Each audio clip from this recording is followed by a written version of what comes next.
I can almost guarantee you that you have never seen all 5 of these Air Jordan 1s in one collection. These are not the flashiest or the most expensive, but they're easily some of the most obscure. Some were overseas drops, others were city-specific exclusive, and others came in a pack, and I got one of them from that pack. So in this video, I'm gonna show you my top 5 most obscure Air Jordan 1s in my collection that you've probably never seen in anyone else's collection. Now, if you guys wanna know what encouraged me to make this video, back in 2015, almost 10 years ago, that was the thing on the internet, at least sneaker internet. I know we still got reviews and everything, but people used to show their collection all the time.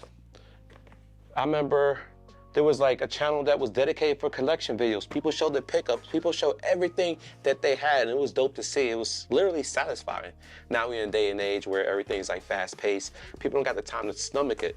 But I'm revisiting 10 years ago to bring you guys some of the shoes that's in my collection that you've probably never seen of or heard of, especially these Nike SBs. Now, a little bit about these SBs. They're the Craig Sedgwick Air Jordan 1. This was part of a short-lived collaboration between a Nike SB and Jordan brand back in like 2014. The colorway is unique black and metallic gray. I know, unique black, but depending on the light, it almost had a silver tint. I grabbed this pair back in the days on eBay. I think it was around 2017, and I paid very low for them, $186 dead stock.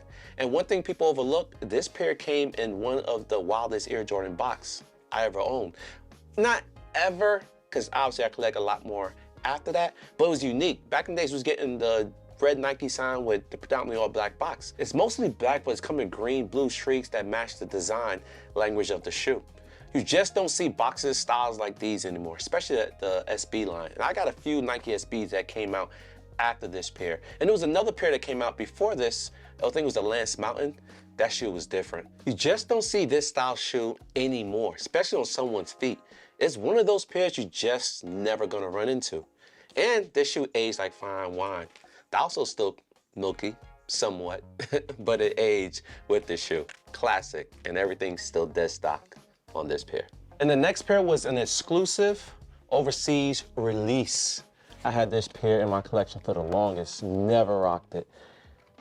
I remember the style code, I think it's 101, if you guys can see. One of the cleanest pairs that I have gotten from overseas.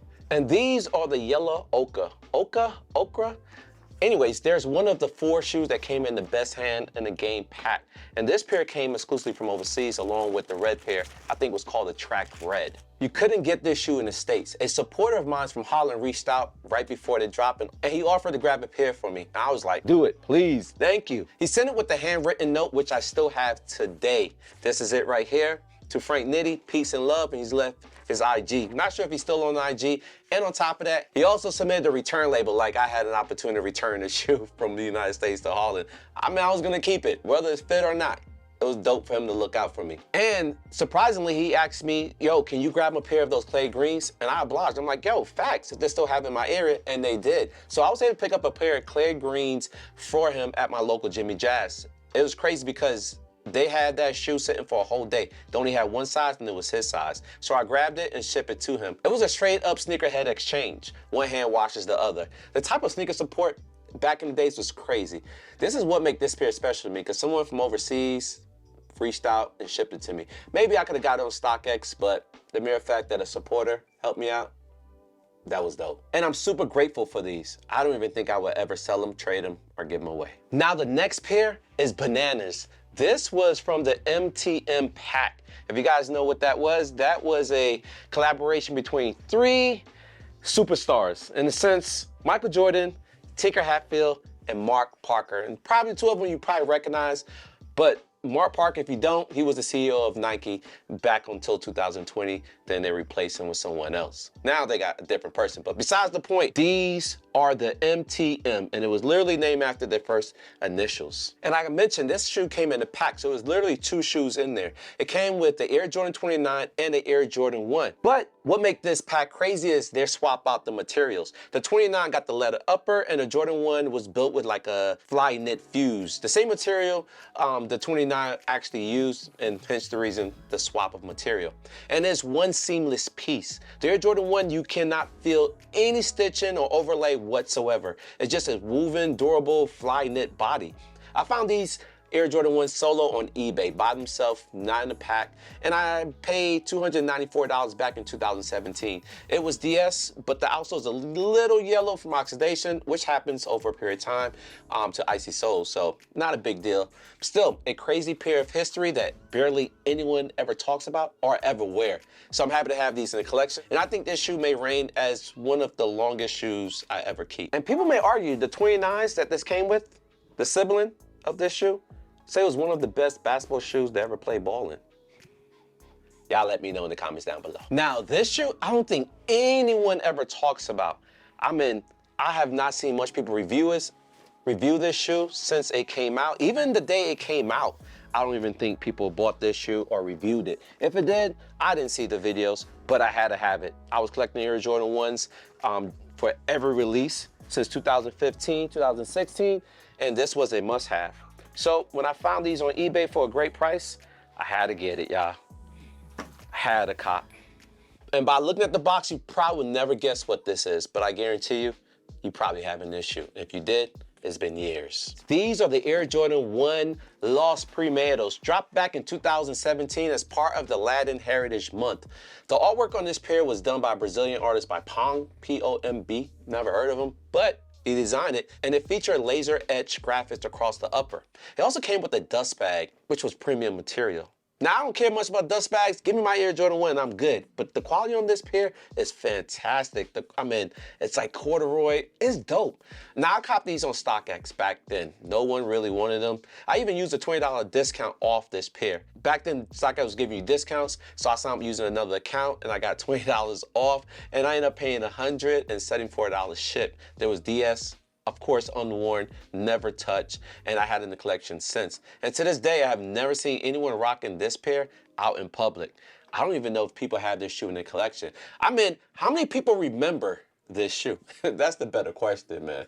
Let me know in the comments down below if you remember this shoe, what you think of it, and your thoughts. Is it something you would have copped? Lost Pimeados. Anyways, guys, this pair is also special. Now, I didn't know nothing about this shoe. As you're going to determine here shortly, this box is completely damaged. But this box has nothing to do with this shoe.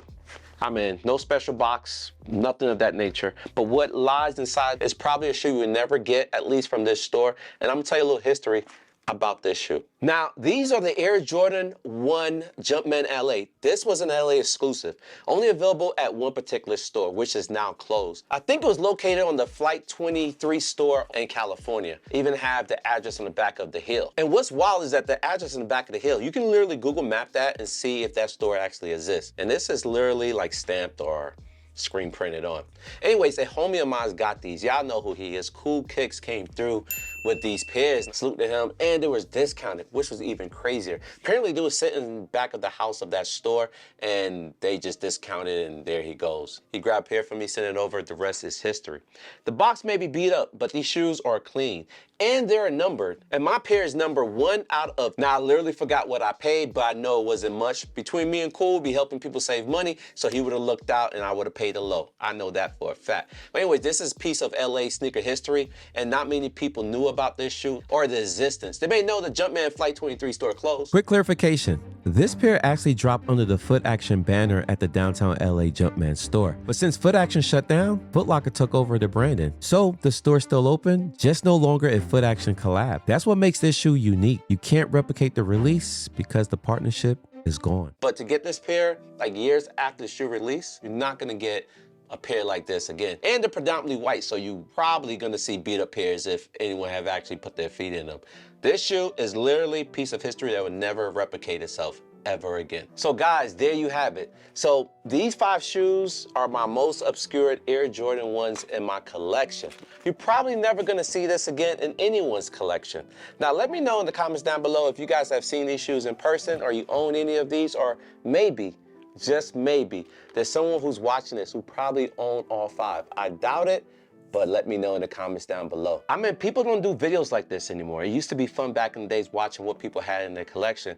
Now we just buy them and stock them and forget about them, man. But every pair I show you had a unique story, man. Whether they were rare, cross-Atlantic assists, or even a forgotten collaboration. They may not be grills in traditional sense. I mean, people didn't pay outrageous amount of money for them. They was widely available. Maybe they weren't, maybe they were not. But I know a majority of these shoes has been forgotten because the sneaker game has changed over the years, man. So I just want to bring back some of the nostalgia, not only in making the videos, but the videos I used to watch back then, and also shoes that probably been forgotten as well. Anyways, I hope you guys enjoy this, give you guys a little different take. Also behind the scenes of me grabbing the shoes, showing you what the sneaker office looked like. The culture closet, the studio, whatever you guys reference, this space where I make my videos and showcase my shoes. I'm not sure how many people have been watching pre-pandemic, but this is how we used to make our videos, man. When the pandemic came, it kind of changed the landscape of it. So a lot of people got out of the rut of making these personal or interpersonal style videos, man. So I want to bring that to the masses. Hope you guys enjoy it.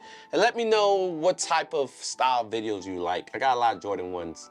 And I can do Jordan 1 stories, collections, collaborations, style video all day. Anyways, thank you for watching, man. I'll see y'all in the next video. Peace.